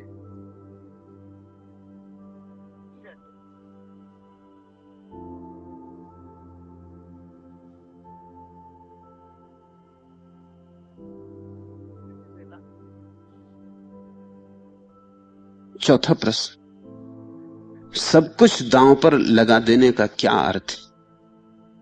अर्थ तो सीधा साफ है, सब कुछ यानी सब कुछ। अर्थ पूछते हो कुछ बचाने का मन होगा, अर्थ पूछते हो कोई तरकीब निकालना चाहते होगे। सीधी सी बात है, इसकी व्याख्या करनी होगी। अगर तुमसे कोई कहे कि सब वस्त्र उतार डालो, तो तुम पूछोगे कि सब वस्त्र उतार डालने का क्या अर्थ? सब वस्त्र उतार डालने का मतलब सब वस्त्र। कोई तुमसे कहे कि सब सामान यहीं रख दो, भीतर न ले जाओ, तो तुम पूछते हो कि सब सामान रखने का क्या अर्थ? सब सामान है नहीं, सब सामान। इस पे पूछने जैसा क्या है? सब कुछ दांव पे लगा देने का अर्थ है कि तुम्हारी अपनी बुद्धिमत्ता से तुम अब तक नहीं पहुंचे, अब अपनी बुद्धिमत्ता को चढ़ा दो। चालबाजियां ना करो, होशियारियां ना करो। लोग होशियारियां कर रहे हैं, इसलिए सदगुरु को मिलके भी तुम नहीं मिल पाओगे, क्योंकि तुम सदगुरु के साथ भी चालबाजियां करते हो। अब यहां लोग आ जाते, एक सज्जन आ गए, सन्यास ले लिया। जब उन्होंने सन्यास लिया तभी मुझे लगा, मैंने उनसे पूछा आप काहे को सन्यास ले रहे हैं, किस लिए सन्यास ले रहे हैं? तो उन्होंने कहा अब आपने पूछ लिया तो कैसे छिपाऊं, इसलिए ले रहा हूं कि शायद संन्यास लेने से ध्यान लग जाए। फिर मैंने उनसे पूछा कि और यहां से लौट के घर ये गैरिक वस्त्र पहन सकेंगे? उन्होंने कहा आपने जब पूछ ही लिया तो कैसे छिपाऊं। यही सोचा कि चलो यहां तो ले लो, अब घर कौन आप देखने आने वाले। ट्रेन में बदल लूंगा कपड़े, घर जाते वक्त अपने कपड़े फिर पहन लूंगा, लेकिन यहां तो ले लो, शायद यहां लेने से ध्यान में गति आ जाए। ये चालबाजी। अब तुम बेईमानी कर रहे हो और बेईमानी से सोचते हो कि ध्यान में गति आ जाएगी। किसको धोखा दे रहे? अपने को ही धोखा दे रहे हो। तुमसे कहा किसने कि तुम सन्यास ले लो? तुम ध्यान करो। ध्यान करने से सन्यास आ सकता है, सन्यास लेने से कैसे ध्यान आ जाएगा? तुम ध्यान करो, कम से कम थोड़े निष्कपट यहां तो रहो। यहां भी तुम कपट और चाल कर रहे हो, यहां भी तुम ये सोच रहे हो यहां लेने में क्या हर्ज, ले लो। यहां तो कोई देख भी नहीं रहा, किसी को घर पता भी नहीं चलेगा। अब दूर गुवाहाटी से आए, गुवाहाटी कहां किसको खबर होने वाली कि तुमने यहां गैरिक वस्त्र पहन लिए थे। या अगर पता भी चल जाएगा तुम कह दोगे वहां पहन लिए थे, वहां सब लोग पहने हुए थे, सोचा सबके संग साथ हो जाना अच्छा, जैसा देश वैसा वेश। अपने घर अपने वस्त्रों में पहुंच जाएंगे। मैं तो तुम्हारा पीछा नहीं करूंगा, गुवाहाटी नहीं आऊंगा देखने कि अब तुम कपड़े पहने हुए हो कि नहीं पहने हुए हो। मगर तुम चूक गए मौका। यहां अगर आए थे 15-20 दिन के लिए तो वो 15-20 दिन भी खराब कर लिए तुम अपनी बेईमानी यहां लेके आ गए। लोग चालबाजियां कर रहे हैं। लोग परमात्मा के साथ भी मौका लगे तो उसकी भी जेब काट ले।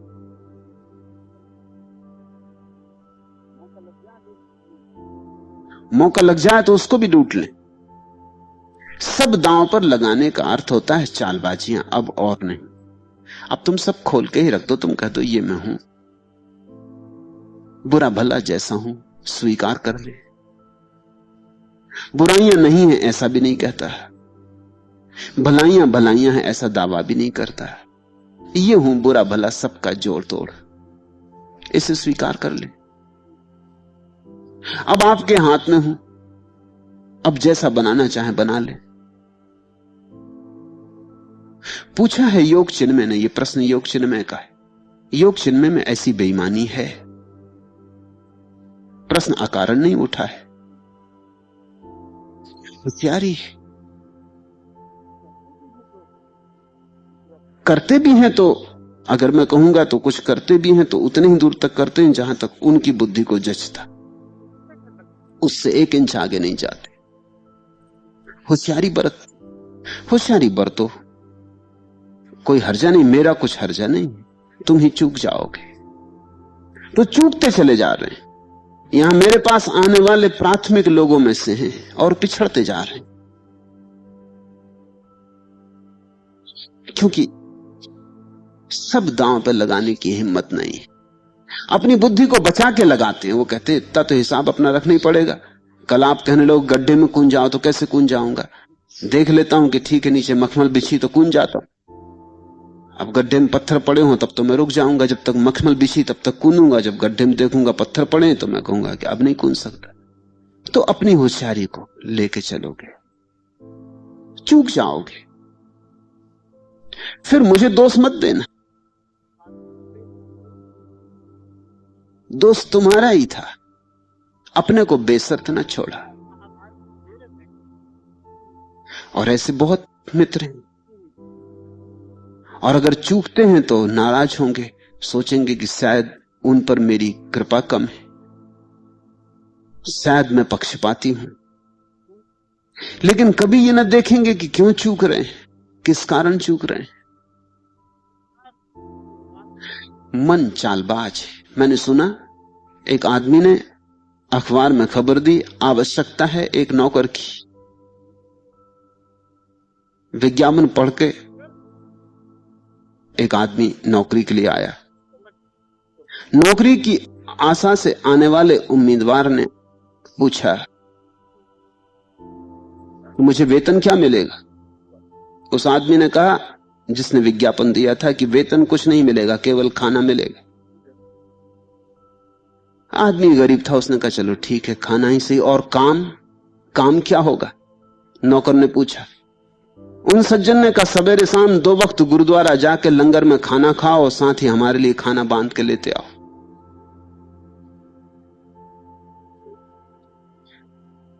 आदमी बड़ा बेईमान है, खूब तरकीब निकाली कि लंगर में खाना खा लेना, तुम भी खा लेना, तुम्हारा खाना भी हो गया खत्म, तुम्हारी नौकरी भी चुक गई, और मेरे लिए खाना लेते आना, ये तुम्हारा काम है। तो मुफ्त में सब हो गया। ऐसे ही लोग अध्यात्म भी बड़ी होशियारी से करना चाहते हैं, मुफ्त में कर लेना चाहते, कुछ लगे ना, कुछ रेखा ना खिंचे, कुछ दांव पे ना लगे, अपने को बचा के घट जाए घटना, मुफ्त मिल जाए, कोई प्रयास ना करना पड़े और कोई कठिनाई ना झेलनी पड़े। और जहां तुम्हारे अहंकार को चोट हो, जहां तुम्हारी बुद्धि को चोट हो, वहीं पीछे हट जाओगे और वहीं कसौटी है। इसलिए पलटू ठीक कहते हैं कि कोई मर्द हो तो बढ़े, मर्द ही नहीं पागल हो तो हिम्मत करे इतनी। सब दांव पर लगा देने का अर्थ है पागल की तरह दांव पर लगा देने का, फिर पीछे लौट के देखना नहीं। अंधे की तरह दांव पर लगा देना, फिर पीछे लौट के देखना नहीं। पहले दांव पर लगाने के लिए खूब सोच लो, विचार लो। कोई ये नहीं कह रहा है कि सोचो विचारो मत, खूब सोचो, खूब विचारो, वर्षों बिताओ, चिंतन मनन करो, सब तरफ से जांच परख कर लो। लेकिन एक बार जब निर्णय कर लो कि ठीक है, ठीक आदमी के करीब आ गए, यही आदमी है, जब ऐसा लगे कि यही आदमी है, तो फिर आगा पाछा ना सोचो, फिर सब चरणों में सब रख दो। फिर कहो कि ठीक है, अब तुम्हारे साथ चलता हूं, नरक जाओ तो नरक, स्वर्ग जाओ तो स्वर्ग। अब तुम जहां रहोगे वही मेरा स्वर्ग है, और तुम जैसे रखोगे वही मेरा स्वर्ग है। अहंकार दांव पर लगा देने का अर्थ। तुम सन्यास भी लेते हो तो तुम अहंकार दांव पे नहीं लगाते। 2 तरह के लोग सन्यास लेते, एक है जो सन्यास सोच विचार के लिए, जो कहते हैं हम सोचेंगे, विचारेंगे, सब तरह का पक्ष विपक्ष करेंगे, फिर अपना निर्णय लेंगे, फिर सन्यास लेंगे।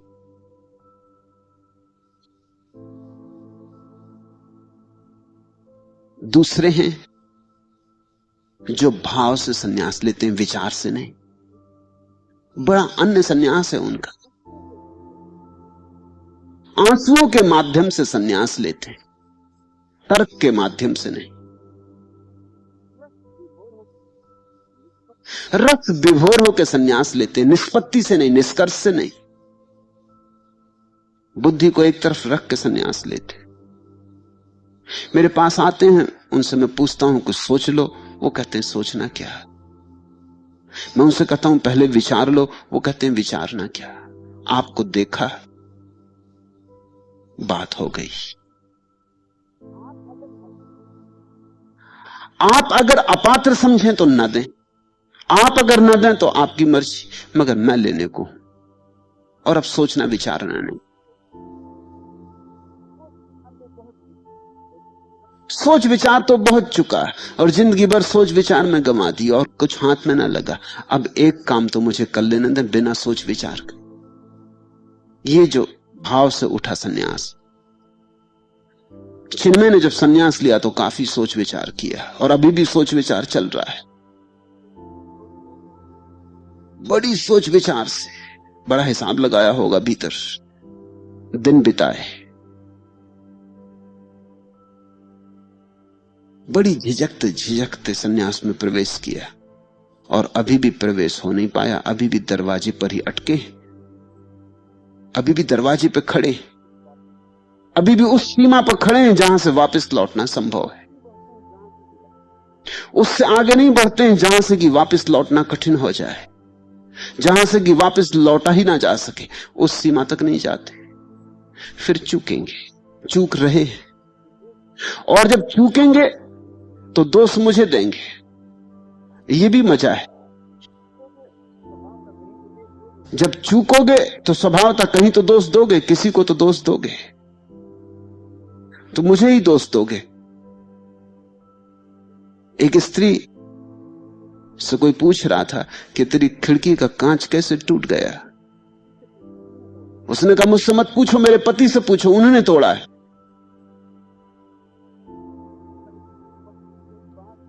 उसने पूछा लेकिन तेरे पति को तो मैं अभी बाहर पूछा हूं। वो कहते हैं कि पत्नी से पूछो। पत्नी ने कहा उन्होंने तोड़ा है, खड़े थे इस खिड़की के पास, और जब मैंने उनकी तरफ बेलन फेंका तो नामर्द की तरह हट गए, तो कांच फूट गया। किसने तोड़ा? न हटते न टूटता। उन्हीं से पूछो। आदमी का मन सदा दूसरे को दोष देने की वृत्ति से भरा होता है। अगर तुम्हें ना घटेगा तो तुम मुझ पर नाराज होगे, और कभी तुम्हें भूल के भी ये ख्याल ना आएगा कि नहीं घटा तो कहीं ऐसा तो नहीं था कि कुछ में चालबाजियां करता रहा। खूब समझ लेना, अगर तुम्हारी समझदारी इतनी ही तुम्हारे काम आ जाए कि तुम ये समझ पाओ कि समझदारी की ये बात नहीं, ये काम दीवानों का है, ये काम मस्तों और पागलों का है, तो घटना घट जाएगी, सब दांव पर लग जाएगा।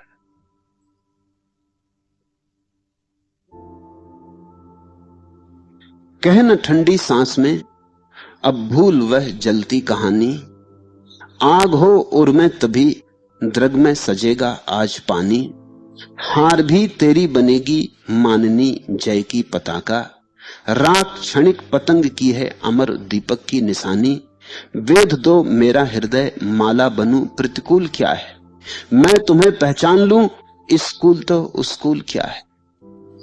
शिष्य तो बिधने को तैयार है, वेद दो मेरा हृदय माला बनूं प्रतिकूल क्या है, बस माला का फूल बन जाऊं।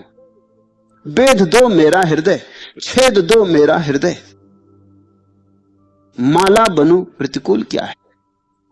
तुम्हारे छेदने में कुछ दुश्मनी नहीं है, छेद दो नहीं तो माला का हिस्सा ना बन पाऊंगा। मैं तुम्हें पहचान लूं स्कूल तो स्कूल क्या है, कहीं भी पहचान हो जाए, स्कूल तो यहां स्कूल तो वहां, जहां ले चलो चलने को राजी हूं। मैं तुम्हें पहचान लूं स्कूल तो स्कूल क्या है, कहना ठंडी सांस में वह अब भूल वह जलती कहानी, आग हो और मैं तभी द्रग में सजेगा आज पानी, हार भी तेरी बनेगी माननी जय की पता। शिष्य जब हारता है तो ही विजेता होता है। गुरु से हार जाने से बड़ी और कोई विजय नहीं। गुरु से जीतने की कोशिश तुम्हारी हारने की संभावना है। गुरु से जीतने की चेष्टा, अपने को बचाए रखने का प्रयास तुम्हारी पराजय। ये विरोधाभासी वचन ठीक से ख्याल में रखना। धन्य भागी हैं वे जो गुरु से हार जाएं, क्योंकि वहीं जीत गए। राख हार भी तेरी बनेगी माननी जय की पताका, राख क्षणिक पतंग की है अमर दीपक की निशानी, वेद दो मेरा हृदय माला बनूं प्रतिकूल क्या है, मैं तुम्हें पहचान लूं स्कूल तो स्कूल क्या है।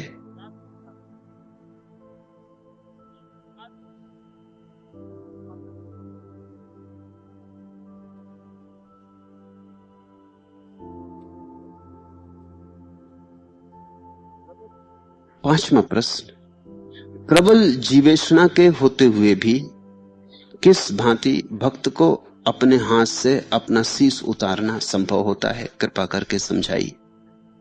जब तक प्रबल जीवेशना है तब तक यह संभव नहीं होता। जब तक प्रबल जीवेशना है, लस्ट फॉर लाइफ, जब तक जीने की महान आकांक्षा है, तब तक तो तुम भक्त बनते ही नहीं, शिष्य बनते ही नहीं। जीवेशना की पराजय बहुत बहुत तरह से जांच लेने के बाद तब जब तुम पाते हो कि जीवन में कुछ है ही नहीं, कुछ और चाहिए जो जीवन से ऊपर हो, तब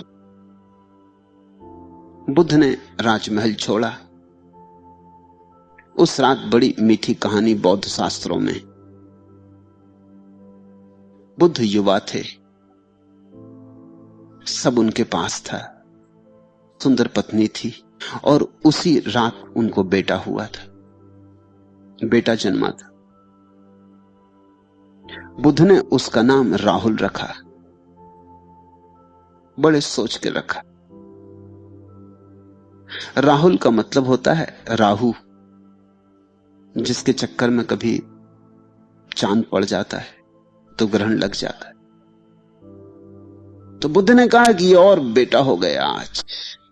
भागने का मैं विचार किए बैठा था, पत्नी रोकने को काफी थी, पिता रोकने को काफी थे, राजमहल, धन दौलत, साम्राज्य सब रोकने को काफी था, और राहुल भी आ गए, ये राहु भी आ गया। अब ये इस बेटे का मोह मुझे रोकेगा,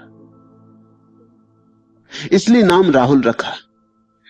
और इस डर से कि अब कहीं ये बेटा मुझे ना रोक ले, उसी रात भाग गए। जब महल से निकले, रथ पर सवार हुए, तो कहते हैं देवताओं ने रास्तों पर फूल बिछा दिए, कमल के फूल बिछा दिए, कि घोड़ों के पैरों की आवाज न हो, कहीं राजमहल जग न जाए।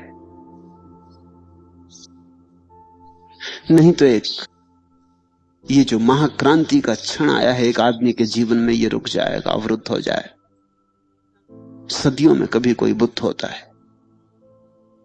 जगत प्रतीक्षा करता है सद्गुरु, ये मौका चूक ना जाए। दरवाजे ऐसे थे नगर के कि खुलते थे तो उनकी मीलों तक आवाज होती। तो देवताओं ने दरवाजे ऐसे खोले कि जरा भी आवाज ना हो। सारे पहरेदार गहन निद्रा में सुला दिए। ज्योतिषियों ने कहा था बुद्ध के पिता को कि जिस दिन इसका बेटा पैदा होगा उस दिन सावधान रहना। बेटा जब पैदा हुआ तो पहरे बहुत बढ़ा दिए गए, सब तरफ फौजें लगा दी गई थी, बेटे के भागने की संभावना थी। सारे पहरेदार देवताओं ने सुला दिए। ये देवता इतनी फिक्र क्यों कर रहे हैं? ये कहानी बड़ी मीठी है, प्रतीकात्मक।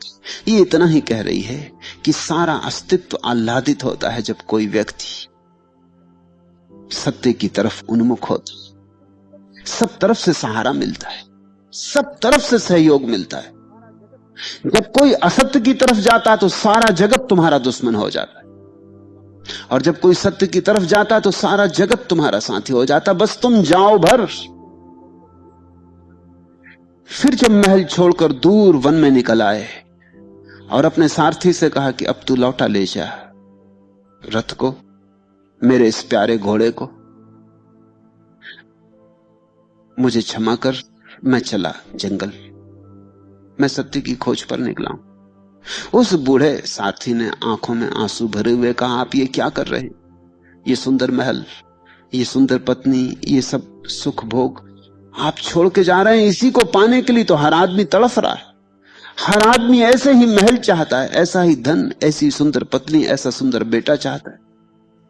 आप इसको छोड़ के जा रहे हैं, आप होश में हैं? बुद्ध ने कहा, मैं पीछे लौट कर देखता हूं, मुझे तो महल नहीं दिखाई पड़ता, केवल लपटें दिखाई पड़ती। मुझे कोई पत्नी नहीं दिखाई पड़ती, कोई बेटा नहीं दिखाई पड़ता। सब तरफ आग लगी है, और जितने जल्दी मैं खोज लूं कि जीवन का सत्य क्या है, उतना ही अच्छा। इसके पहले कि मैं जल जाऊं इस आग में, इसके पहले कि ये जीवन मौत में परिणत हो जाए, मैं खोज लेना चाहता हूं। मैं सब दांव पे लगा देना चाहता हूं, सब दांव पे लगा देना चाहता हूं। जो कुछ मेरे पास है सब छोड़ने को तैयार हूं, लेकिन ये मैं जानना चाहता हूं कि जीवन का सत्य क्या है। बुद्ध ने जिस परिपूर्णता से ये बात कही, कहते हैं वो जो बूढ़ा सारथी था उसके भी समझ में आई। बात तो सच थी, जीवन उसने भी देख लिया था, पाया तो कुछ भी न था, लेकिन अभी तक उसे ख्याल कि जीवन के पार भी कोई जीवन हो सकता है। कहते हैं वो भी उतरा और बुद्ध के पीछे जंगल में प्रविष्ट हो गया। मगर यहां तक बात रुक गई होती तो भी ठीक थी। इतिहास नहीं है ये पुराण है। कहते हैं घोड़ा जब ये सुन रहा था, बुद्ध जब समझा रहे थे, सारथी को, तो घोड़े ने भी सुना। घोड़े को भी बड़ा प्रेम था, बचपन से बुद्ध को लेके घुमाने निकलता था ये घोड़ा। ये बुद्ध का प्यारा घोड़ा था। उसकी आंख से आंसू टपके। और जब बुद्ध और सारथी भी जंगल में चले गए तो कहते हैं घोड़ा भी जंगल में चला गया। प्यारी लगती है कि घोड़ा भी जंगल में चला गया। उसे भी बात दिखाई पड़ी कि जब बुद्ध के जीवन में कुछ नहीं, जब मनुष्य के जीवन में कुछ नहीं, तो मुझे घोड़े के जीवन में क्या रखा। उसकी जीवेशना बुझ गई, वो भी खोज पर निकल गया। उसने कहा अगर बुद्ध सब दांव पर लगाते तो मैं भी सब दांव पर लगा दूंगा। बाद में किसी ने बुद्ध से पूछा है कि उस घोड़े का क्या हुआ। बुद्ध ने कहा कि वो सत्य को खोजते मर गया, भविष्य में कभी बुद्ध होगा।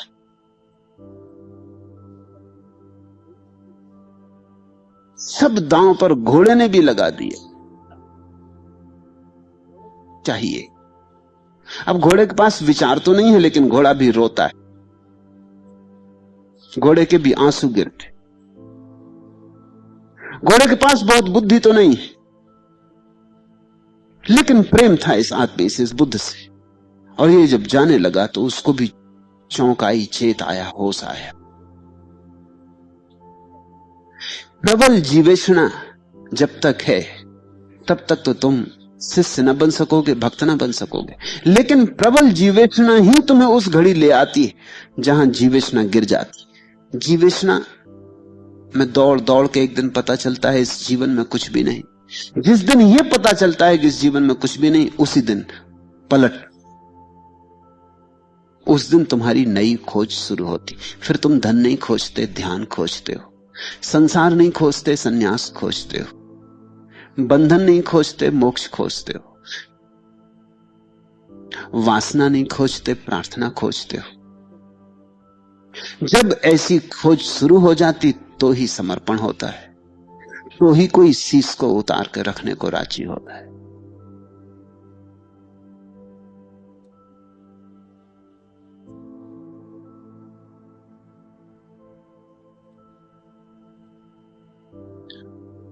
आखिरी प्रश्न।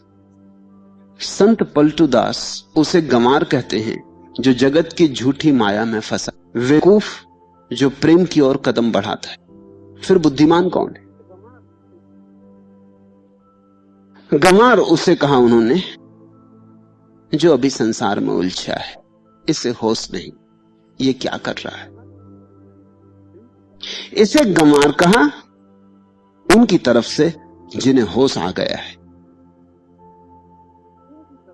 जो जाग गए। उनकी तरफ से इसे गंवार कहा कि तू जाग। और फिर जो परमात्मा के प्रेम में संलग्न हो रहा है उसको बेवकूफ, बेवकूफ, पागल कहा। ये किसकी तरफ से कहा? ये उनकी तरफ से कहा जो सोए हुए। ये सापेक्ष शब्द है। ये दोनों शब्द दो अलग ढंग से कहे गए, दो तरफ से कहे गए। पहला तो पलटू ने अपनी तरफ से कहा, अजहू चेत गंवार, अब जाग, बहुत हो गया। फिर दूसरा तो व्यंग में कहा, मजाक में कहा, हास्य में कहा। दूसरा कहा कि देख, सोच समझ के जागना, क्योंकि ये पागलों का काम है। दुनिया तुझे पागल कहेगी, दुनिया हंसेगी, दुनिया कहेगी दिमाग खराब हुआ इसका, तेरी पद प्रतिष्ठा जाएगी, तेरा सत्कार सम्मान जाएगा। वही लोग जो कल तक कहते थे तू बुद्धिमान है, वही कहेंगे बेवकूफ। वही जो कल कहते थे सलाह मांगने आते थे, वही तुझे सलाह देने आने लगेंगे कि क्या कर रहे हो, तुम्हारा दिमाग ठीक है, कुछ होश में हो, किसकी बातों में पड़े हो, कहां उलझ गए। अरे बस ये संसार ही है, वही कहेंगे। खाओ पियो मौज करो, इससे ज्यादा कुछ भी नहीं। ये कहां का परमात्मा, किसकी बातों में पड़ रहे हो, कब किसको दिखा, कब किसको मिला।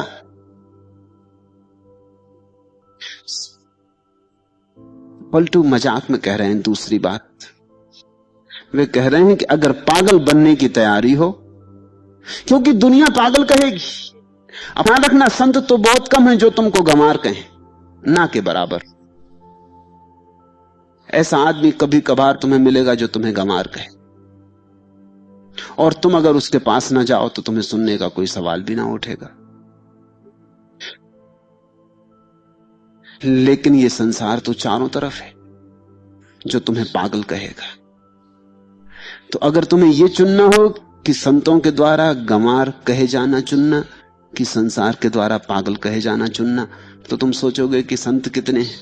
कभी कोई बुद्ध, कभी कोई महावीर, कभी कोई नानक कह देगा गंवार, मगर इनसे मिलना भी कहां होना है। क्या फिक्र पड़ी इनकी, इनको झुटलाया जा सकता, हम इनके पर न मारेंगे, वहां सुनेंगे नहीं इनकी बात। और इक्के दुक्के आदमियों की बात का भरोसा भी क्या है, दुनिया तो बहुमत में मानती। ये भीड़, इससे कहां जाओगे, ये पागल कहेगी, ये जगह जगह उंगली उठाएगी, ये जगह जगह कांटे बिछाएगी, जहां जाओगे वहां कहेगी तुम्हारा दिमाग खराब हो गया। और ये भीड़ पराओं की नहीं है, अपने वाले भी कहेंगे। खुद की पत्नी हंसेगी, खुद के बेटे बच्चे हंसेंगे, खुद के परिजन परिजन मजाक उड़ाने लगेंगे। ये भीड़ बड़ी है। पलटू दोनों शब्दों का उपयोग कर रहे हैं। वो कह रहे हैं कि अगर आना हो इस तरफ, चेतना हो, अगर गंवारी छोड़ पागल होना पड़ेगा, क्योंकि सारी दुनिया तुम्हें पागल कहेगी। मगर अगर तुम्हें एक संत पुरुष भी मिल जाए कहने को कि अब तुम गंवार ना रहे, तो कहने दो सारी दुनिया को पागल, कुछ हर्जा नहीं। एक संत का वक्तव्य पर्याप्त, इस सारी दुनिया के वक्तव्यों का कोई मूल्य नहीं। एक बुद्ध तुम्हें आशीष देने को मिल जाए तो सारी दुनिया को देने दो गालियां, इनकी गालियां कुछ न कर पाएंगी। एक बुद्ध का आशीष पर्याप्त होगा, वो आशीर्वाद नाव बन जाएगी, वो तुम्हें उस पार ले जाएगी। और संसार तो गालियां देता है। संसार की कुछ खूबियां, गाली देता है कुछ कारणों से। पहला तो जब कोई व्यक्ति कुछ अनूठे ढंग के काम करने लगता है, कि प्रार्थना करने लगा, कि पूजा करने लगा, कि नाचने लगा, कि गीत गुनगुनाने लगा, कि नाम स्मरण करने लगा, तो संसार के लोगों को बेचैनी होती।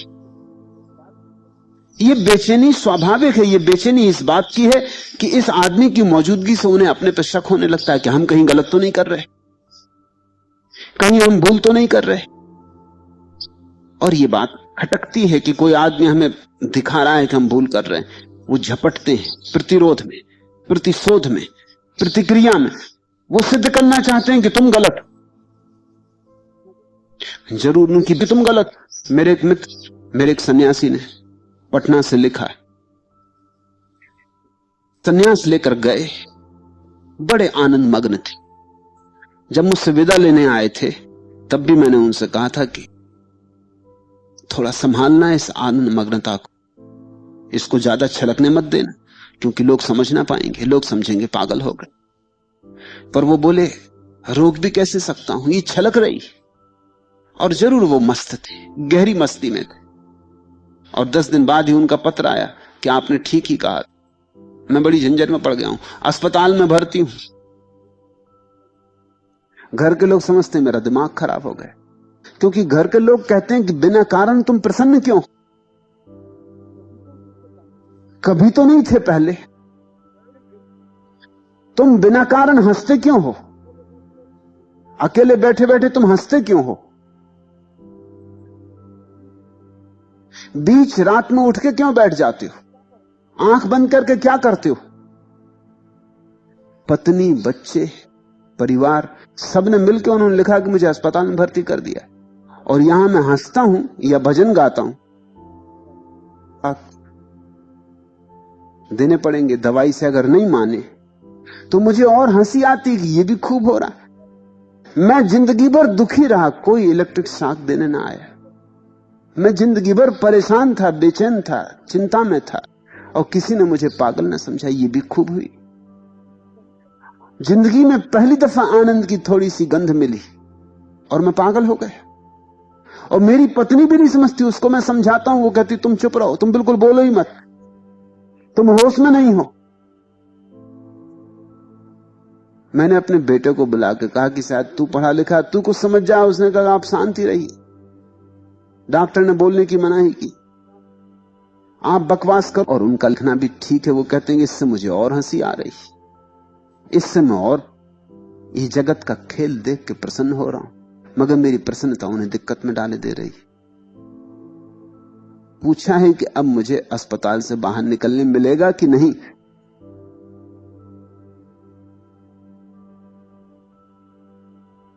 उनके घर के लोगों को लिखवाए, आके मिल के गए, उनको बहुत समझा के भेजा है कि अब प्रसन्नता अपनी भीतर संभालना। ये गगरी भर गई, इसको छलकने मत देना। और ये जो हीरा मिल गया है, इसको गांठ बांध लो, इसको बार बार खोल के देखना मत। क्योंकि लोग जब तुम्हें देखेंगे कि तुम अपनी गांठ खोल के बात लिए, कहा पागल। इसलिए पलटू सावधान कर रहे हैं। वो ये कह रहे हैं कि इस रास्ते पे आना हो, गंवारी से मुक्त होना हो, तो पागल होने की तैयारी रखना। क्योंकि जो पागल हैं वही इस सूली पे चढ़ने जाते। ये जो सूली लगती है सारी दुनिया को दिखाई पड़ने में, ये सिंहासन है। लेकिन सिंहासन तो उसको दिखाई पड़ेगा जो इस पे विराजमान हो जाता है, या उन थोड़े से लोगों को दिखाई पड़ेगा जो विराजमान हो गए। उनकी संख्या उंगलियों पे गिनी जा सकती है, मगर शेष भीड़, बहुमत तो विक्षिप्त समझेगा, पागल समझेगा।